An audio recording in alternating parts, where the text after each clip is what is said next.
Oh, this is March 18th in Canada, and we're going to give you just a little bit of a touch of how our Canadian Broadcasting Corporation, how they handled the latest fiasco of the Prime Minister of Canada, again, embarrassing the country, and appointing a family friend who was a former Governor General to lead a some kind of investigation as a raconteur.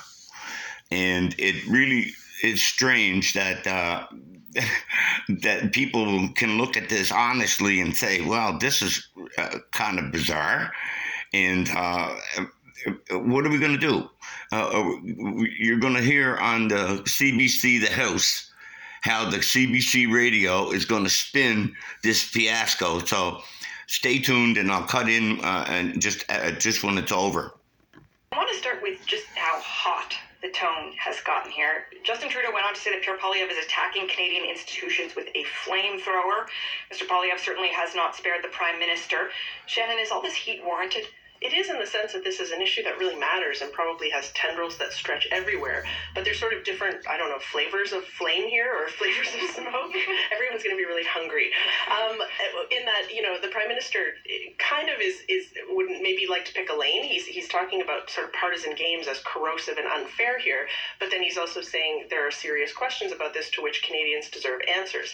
There is a ground where those two overlap. You can be playing partisan games, or you could be actually asking questions that need answers. But either way, I don't think we're making a mountain out of a molehill here at all. Stuart, what do you think? Yeah, I think actually there's some truth to it, because Poilievre is kind of teetering on this, because the Conservative Party in general is trying not to go after Chinese Canadians. They're trying desperately not to be seen as doing that. They'd be racist. Right, never say China. Yes. They have never say China. Who's one of the MPs named in one of the media reports about this, and all Chinese actors. A lot of this stuff, but what that means is when Poilievre is trying to turn up the heat, he's going straight at Trudeau. And you saw some of the comments about Johnston, which for some of them were a little silly. It's because all of the fire has to be sort of dedicated to those partisan shots. I think we should say maybe two things about that. One is that we want everybody to be responsible in not allowing this to sort of seep into any kind of building prejudice, obviously, against the Chinese Canadians of East Asia. They're doing their best. But you're right to acknowledge, too, that there's... Don't mention China. Say Beijing. Sort of, say communist. Don't mention China. And I'll just say, too, that I talked to some Conservative candidates during the last election who said they got killed at the doors because of the Conservative platform. So there's two sides of this. One is that, there's nearly 2 million Chinese Canadians they have to worry about. And then also there's this big issue they need to attack the Prime Minister on. Shannon, so the solution that we have been presented with this week is David Johnston as special rapporteur on this issue, basically taking the decision away from the Prime Minister about what to do about this. Mm-hmm. Is he the right person for this job? I sort of saw two strains of thought kind of filtering through as the week went on. One was unimpeachable. Great guy, serious sort of history, expertise, not someone who's generated a lot of controversy in the past, who has been sort of very careful. Or you could view that as a detriment because he's someone who doesn't tend to want to make waves. And so calling for a public inquiry is its own version of sort of, airing dirty laundry. But also, a lot of people have pointed out, you could have made a better choice if what you really wanted was for this to be beyond reproach. I think I heard Chantal Hébert saying, who could you have picked besides someone who'd been marooned on Mars for 30 years that the Conservatives wouldn't have flung some mud at? But you still could perhaps have made a better choice than David Johnston with, we've heard about his connections, lifelong family friend of Trudeau, member on the Trudeau Foundation. But he also was sort of, I thought, everyone's most obvious kind of free square on the bingo card pick. So there was a reason that everyone was sort of leaning in that direction. Stuart, let's talk for a second about that Trudeau Foundation connection. There we go. Johnston is a member the Trudeau Foundation, pedophilia, you name it, they sponsor it. The Prime Minister is not a part of it anymore, but they have become part of this story when the Globe and Mail reported that they got a donation that ultimately, it appears, came from China, perhaps not realizing it. They've returned the donation. Should the Prime Minister's office have seen that as a big sort of, this is not the right person for the job? Yeah, it depends on how sort of... CBC's struggling here. Which is that argument is a classic Ottawa politics argument that they're probably fine with us having, because it doesn't really touch on the actual problem of Chinese interference in our elections. So I think they're probably fine with that. one of our writers at the Hub, Howard Anglin, who's worked in the PMO for Harper and he worked for Jason Kenney, he kind of knows the ins and outs of this stuff. He made a good point, which is that this scandal is sort of based in nomination battles, where, as you guys know as reporters, is where all the real skullduggery happens in our politics. And it's also very opaque. You can't get into that as a reporter, and especially if you're doing some kind of investigation, unless you have some real knowledge of how these things work. Howard suggested maybe an ex-cabinet minister or someone in intelligence to do this, but it doesn't matter. They're all in the cabal. We've actually gotten down to that level. This is the smoke screen. There's a lot of accusations, a lot of stuff that doesn't go anywhere, and it's going to be really hard to actually get to the bottom of this scandal. And then It's going to take Trudeau out of office, hopefully. Do they want this to go away, or do they want to get to the bottom of it? Perhaps we will find out when we see what David Johnston decides, but all that remains to be seen. All of this, though, is overshadowing what a lot of Canadians are thinking about. Yes, they're thinking about foreign interference, but a lot of them are thinking about paying their bills. We're only a week. Okay, what you were listening to there was paid reporters. Everybody on that panel, this is a national Saturday morning news program that supposedly is called The House, where you have members of the House sitting and debating issues of the day. That's not happening. What you heard were two paid reporters, and coming up after that will be the leader of the opposition, or the not the opposition, the NDP, and he's sold out to Trudeau. So I'm not even going to bother listening to any more of it because it's just crap. Now, let's get down to the brass tacks here. Prime Minister Trudeau is in a lot of hot water in Canada, okay? There are scandal after scandal after scandal. There are resurfacing allegations of his pedophilia when he was a drama teacher in Vancouver. We're hearing about links to child trafficking that take place in Vancouver, is the hot seat of the world. And the Trudeau Foundation is mentioned in this. And it's coming to light that it's there, but it's been there since forever. Pierre Elliott Trudeau, who was the prime minister, he was in Beijing prior to Mao in 1948. And 49, China comes to life. And he was there. And then he becomes Prime Minister of Canada. And all of the socialized programs that are killing the country are responsible because of Pierre Elliott Trudeau. And his estranged wife, Maggie, she comes from a very rich family called the Sinclair family, and they're out in the West Coast. And she's a trust fund baby, and she was a party girl. She traveled everywhere and partied, did what she wanted as Prime Minister's wife. And as a result of that, we got all these children, different husbands, different fathers. And we have Kyle Kemper, who's the brother of Prime Minister Trudeau. And we have his brother who died in a so-called avalanche. They never found a body.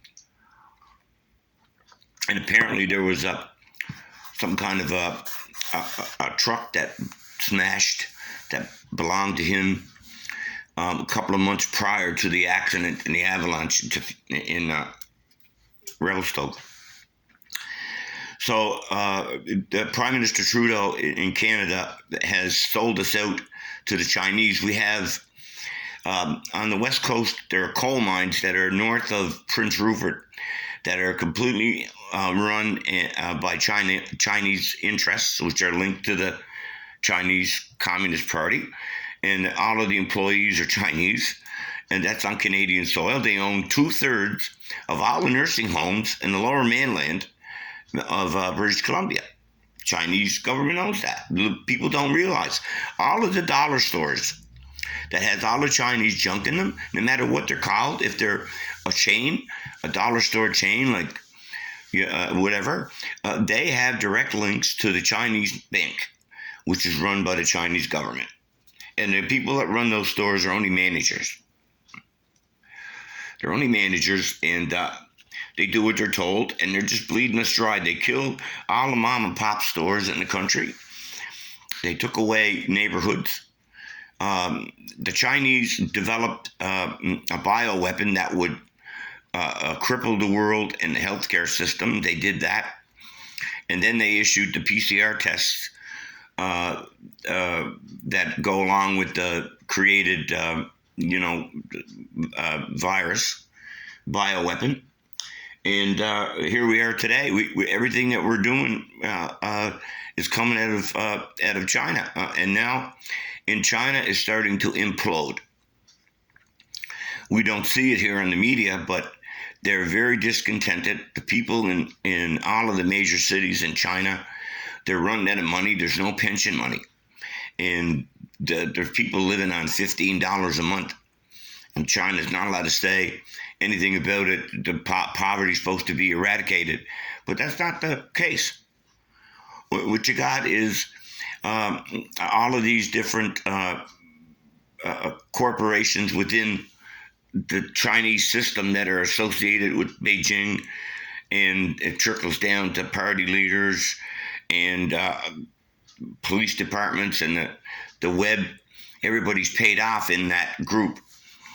And now that's starting to fall apart, and people are starting to rise up in China. So Canada, but the last thing they want is for Canada to have a public inquiry about Chinese interference into our provincial, federal, municipal elections. And they have their hand right in there. And they had Chinese police stations that were set up in large areas of Chinese diaspora. So this is just beginning, and hopefully the people in Canada are taking the blinders off now, and they're seeing what's going on with this prime minister and how he stole freedom. And you're looking at the book cover of a book written by Derek Smith. It's called How the Prime Minister Stole Freedom. And maybe one day we'll do a flip page with it. But to tell you right now, if Canada doesn't stop what's taking place, social credit score system will be ushered in with our medical records, because the last go around with the provinces about medical funding had stipulations that you release the medical data of everybody in each province to the feds. And so they now have access to all medical records. And so they're just going to tie that to a digital ID. And people who didn't get the juice have a code number, and they'll be coming after people who didn't get the juice. And that's all in the cards. That's how they're playing this. And right now, they're trying to claw back the emergency funding that they put out, called a CERB. They're notifying everybody that received it to prove that they made $5,000 in the preceding year of income, and otherwise they're going to come after you for the money that they put out during the lockdown. So they got their claws out. They're in every department, and they're not going to stop. They're going to continue to keep the pressure on the individuals with the carbon tax. Triple, like April 1st, the people in Canada are going to get hit with a tax on carbon, and leading to carbon credits, and an app, and everybody's going to have a phone where you're given carbon credits, and you're unable to leave your area. What they call these 15-minute cities, you're only allowed to leave them for after a report, all this shit. So they're trying to tie all this into a digital currency.